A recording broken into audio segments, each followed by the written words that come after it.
Hello guys, आज social science का most important हम वीवीआई ऑब्जेक्टिव लेकर आए हैं, जो कि चलिए स्टार्ट करते हैं हम पहला क्वेश्चन से। और ये सब एग्जाम में पूछा ही पूछा जाएगा, तो आप लोग इसको अच्छा से पढ़ लीजिएगा। तो चलिए पहला क्वेश्चन, इटली एवं जर्मनी के एकीकरण के विरुद्ध निम्न में कौन था? तो इसका राइट आंसर क्या होगा? तो इसका राइट आंसर है आपका C, Austria. Austria is the right answer. चलिए अब सेकेंड क्वेश्चन की तरफ बढ़ते हैं। तो सेकेंड क्वेश्चन क्या बोल रहा है मेरा? माउंट काबूर, ये काउंट काबूर लिखा गया, माउंट काबूर होगा, को विक्टर इमेन्युअल ने किस पद पर नियुक्ति किया? तो इसका राइट आंसर क्या होगा? तो इसका राइट आंसर सी, प्रधानमंत्री पद पर नियुक्ति किया था। चलिए अब थर्ड क्वेश्चन में क्या बोल रहा है मेरा? थर्ड क्वेश्चन में बोल रहा है रूस में जार का अर्थ क्या होता है? तो इसका राइट आंसर क्या होगा? इसका राइट आंसर है आपका डी, रूस का सम्राट। रूस का सम्राट ही इसका राइट आंसर है। चलिए आप चौथा क्वेश्चन की तरफ बढ़ते हैं। तो चौथा क्वेश्चन क्या बोल रहा है मेरा? कार्ल मार्क्स का जन्म कहाँ हुआ? ये सब तो आपको पता ही होगा, सबको ही पता है। तो इसका राइट आंसर क्या हो जाएगा? बताइए जल्दी।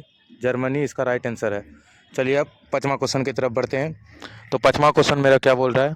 वल्लभ भाई पटेल को सरदार की उपाधि किस किसान आंदोलन के दौरान दी गई? तो इसका राइट आंसर क्या होगा? तो इसका राइट आंसर ए है, Bardoli. Bardoli is the right answer. चलिए आप छठा क्वेश्चन की तरफ बढ़ते हैं। छठा क्वेश्चन क्या बोल रहा है? रंपा विद्रोह कब हुआ? ये तो आप लोग को पता ही होगा मेरे ख्याल से। तो इसका राइट आंसर क्या होगा? ए, 1916 ईस्वी में रंपा विद्रोह हुआ था। चलिए अब लंदन में अनिवार्य प्राथमिक शिक्षा कब लागू हुई? तो इसका राइट आंसर डी होगा, 1870 ईस्वी। अब चलिए आठवां क्वेश्चन की तरफ बढ़ते हैं। तो आठवां क्वेश्चन मेरा क्या बोल रहा है? ब्रेटेन वुड्स सम्मेलन किस वर्ष हुआ? तो इसका राइट आंसर सी है, 1944 ईस्वी में हुआ था। चलिए अब नौवां क्वेश्चन की तरफ। रूसो कहाँ का दार्शनिक था? तो इसका राइट आंसर आप लोग को मेरे ख्याल से पता होगा, ए होगा, France. France is the right answer. चलिए अब दसवां क्वेश्चन की तरफ बढ़ते हैं। दसवां क्वेश्चन क्या बोल रहा है? मेजनी का संबंध किस संगठन से था? तो मेजनी का संबंध किस संगठन से था? आप लोग को पता होना चाहिए ये। B, Carbonari. कार्बोनरी से इसका संबंध था। चलिए अभी 11वां क्वेश्चन की तरफ बढ़ते हैं। तो 11वां क्वेश्चन क्या बोल रहा है मेरा? सौर ऊर्जा निम्नलिखित में कौन सा संसाधन है? तो इसका राइट आंसर क्या होगा? तो पुनः पूर्ति योग्य इसका राइट आंसर है। चलिए आप 12वां क्वेश्चन की तरफ। तट रेखा में कितने किलोमीटर क्षेत्र की सीमा अपवर्तक आर्थिक क्षेत्र कहलाते हैं? तो इसका राइट आंसर बी है, ठीक है, 200 किलोमीटर। चलिए आप 13वां क्वेश्चन की तरफ बढ़ते हैं। तो 13वां क्वेश्चन क्या बोल रहा है? देश के बांधों को किसने भारत का मंदिर कहा था? तो ये तो आप लोग को पता ही होना चाहिए मेरे ख्याल से। इसका राइट आंसर है आपका D, Pandit Nehru. Pandit Nehru is the right answer. चलिए आप 14वां क्वेश्चन की तरफ। कुल जल का कितना प्रतिशत भाग महासागरों में निहित है? तो इसका राइट आंसर क्या होगा? तो इसका राइट आंसर सी है, 96.6% इसका राइट आंसर है। चलिए आप 16वां नंबर की तरफ बढ़ते हैं। 15वां नंबर। तो 15वां नंबर क्या बोल रहा है? भारत का सबसे बड़ा जूट उत्पादक राज्य कौन सा है? तो इसका राइट आंसर ए है, पश्चिम बंगाल। पश्चिम बंगाल सबसे बड़ा जूट उत्पादक का राज्य है। चलिए आप 16वां नंबर की तरफ। 16वां नंबर बोल रहा है निम्नलिखित में खरीफ फसल कौन है? तो खरीफ फसल के बारे में आप लोग को सबको पता होना चाहिए। इसका सी होगा, चावल। 17वां नंबर क्या बोल रहा है? पक्की सड़कों की लंबाई की दृष्टि से प्रथम स्थान पर कौन सा राज्य है? ये भी आप लोग को पता होना चाहिए, ये तो इजी ही है एकदम। तो इसका राइट आंसर बी होगा, Maharashtra. Maharashtra is the right answer. निम्नलिखित कौन सड़कों का एक वर्ग नहीं है? ये तो पता ही होना चाहिए। ए, पूरब पश्चिम गलियारा इसका राइट आंसर है। 19वां नंबर, पूर्व मध्य रेलवे का मुख्यालय कहाँ है?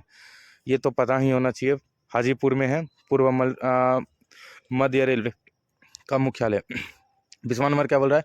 बिहार की सीमा से रेल मार्ग की कुल लंबाई कितनी है? तो इसका राइट आंसर ए है, 6283 kilometre is the right answer. 21वां नंबर, लोकतंत्र जनता का जनता द्वारा तथा जनता के लिए शासन है, यह कथन है किसका? अब्राहम लिंकन का है। B number is the right answer. 22वां नंबर, नए विश्व सर्वेक्षण के आधार पर भारत वर्ष में मतदाताओं की संख्या है लगभग।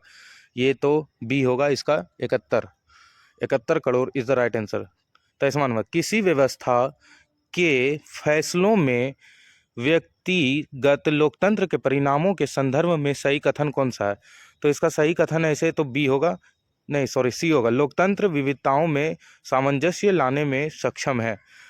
24वां नंबर क्या है? बिहार में पंचायती राज संस्थाएं हैं, इसका राइट आंसर क्या होगा? तो इसका राइट आंसर सी है, 3। चलिए अब 25वां नंबर की तरफ। बिहार में संपूर्ण क्रांति का नेतृत्व निम्नलिखित में से किसने किया? इसका राइट आंसर क्या है? तो इसका राइट आंसर है आपका डी, जयप्रकाश नारायण किया था। ठीक है, तो चलिए 26वां नंबर। भारत में 1977 में हुए आम चुनाव में किस पार्टी को बहुमत मिला? बहुमत लिखा है लेकिन बहुमत होगा। चलिए बी, जनता पार्टी को, जनता पार्टी को ही मिला था। निम्नलिखित में कौन भारतीय किसान यूनियन के नेता थे? तो इसका राइट आंसर क्या होगा? आप लोग को पता होना चाहिए। सी, महेंद्र सिंह टिकैत इसका राइट आंसर है।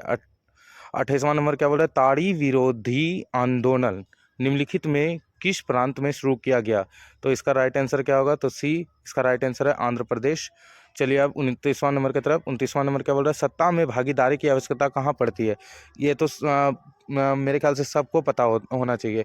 तो इसका राइट आंसर ए है, क्षेत्र, भाषा और जाति के आधार पर बटे समाज में, इसका राइट आंसर है। अब चलिए 30वां नंबर की तरफ बढ़ते हैं। तो 30वां नंबर क्या बोल रहा है मेरा? संघीय व्यवस्था में सरकार होती है, तो इसका बहुदलीय होती है। कौन होती है? बहुदलीय। चलिए 31वां नंबर। भारत में किस राज्य का प्रति व्यक्ति आय सर्वाधिक है? भारत में किस राज्य का प्रति व्यक्ति आय सर्वाधिक है? तो इसका डी होगा, गोवा। गोवा में सर्वाधिक है। तो बिहार के किस जिला का प्रति व्यक्ति आय सर्वाधिक है? पटना का ही होना चाहिए, तो Patna is the right answer है। चलिए अब 33वां नंबर। उपभोक्ता द्वारा शिकायत करने के लिए आवेदन शुल्क कितना लगता है? तो इसका राइट आंसर क्या होगा? तो इसका राइट आंसर है आपका डी, इनमें से कोई नहीं, क्योंकि 50, 70, 10 ये सब नहीं होगा। सन 2008 से 2009 के अनुसार भारत की औसत प्रति व्यक्ति आय है, तो औसत प्रति व्यक्ति आय इसमें से कौन सा होगा? तो इसका आंसर है बी, 25,494 रुपये। वित्तीय संस्थाओं के प्रकार होते हैं, तो वित्तीय संस्थाओं के प्रकार क्या होते हैं? कितने प्रकार के होते हैं? 2 प्रकार के होते हैं, आप लोगों को भी पता होगा। तो 36वां नंबर। देश की संगठित बैंकिंग प्रणाली के प्रकार हैं, तो इसका राइट आंसर क्या होगा? तो इसका राइट आंसर एकदम 2 होगा, 2 ही है। चलिए अब 37वां नंबर। बिहार का कौन सा क्षेत्र बाढ़ग्रस्त क्षेत्र है? तो कौन है? उत्तरी बिहार है, डी नंबर। चलिए अब 38वां नंबर की तरफ। तो 38वां नंबर क्या बोल रहा है? निम्नलिखित में किस नदी को बिहार का शोक कहा जाता है? तो इसका राइट आंसर सी होगा, कोसी। कोसी नदी को ही कहा जाता है। 39वां नंबर। महासागर की तली पर होने वाले कंपन को किस नाम से जाना जाता है? तो वो भी जानते होंगे, सुनामी ही होता है। इसका राइट आंसर सुनामी है। चलिए 40वां नंबर की तरफ। तो 40वां नंबर क्या बोल रहा है? मानव होगा ये। मानव शरीर में आग जलन की स्थिति में जले हुए स्थान पर क्या प्राथमिक उपचार करना चाहिए? यहाँ पानव लिखा हुआ है लेकिन मानव होगा। इसका राइट आंसर सी है, अस्पताल पहुँचाना। 41वां नंबर क्या है? भारत में वित्तीय वर्ष होता है, तो इसका राइट आंसर क्या होगा? सी, इसका राइट आंसर है 1 अप्रैल से 31 मार्च तक। चलिए 42वां नंबर क्या बोल रहा है? वृहद क्षेत्र में जल की उपस्थिति के कारण ही पृथ्वी को कहते हैं, तो इसका राइट आंसर सी है, लाल ग्रह। लाल ग्रह इज द राइट आंसर। अब लेकिन इसका राइट आंसर बी होगा, सॉरी बी है। सूचना का अधिकार अधिनियम कानून कब लागू हुआ? तो कानून कब लागू हुआ था? 2005 में हुआ था। चलिए अब 44वां नंबर। वर्तमान में नेपाल की शासन प्रणाली क्या है? तो वर्तमान में नेपाल की प्रणाली है लोकतंत्र, ए।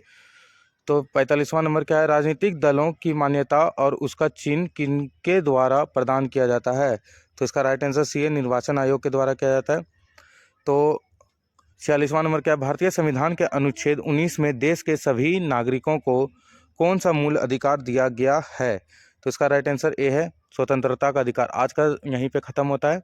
अब आगे आप लोग को फिर से मतलब हम डेली इसका सेट देंगे, तो यहाँ का आज ऑब्जेक्टिव वीवीआई ख़त्म होता है। ठीक है, तो मिलते हैं आपसे हम नेक्स्ट वीडियो में और भी अच्छा मतलब क्वेश्चन लाके। और आप लोग टेलीग्राम पे जुड़ ही जाइए, जिसको जिसको डेली का क्वेश्चन देखना है बिहार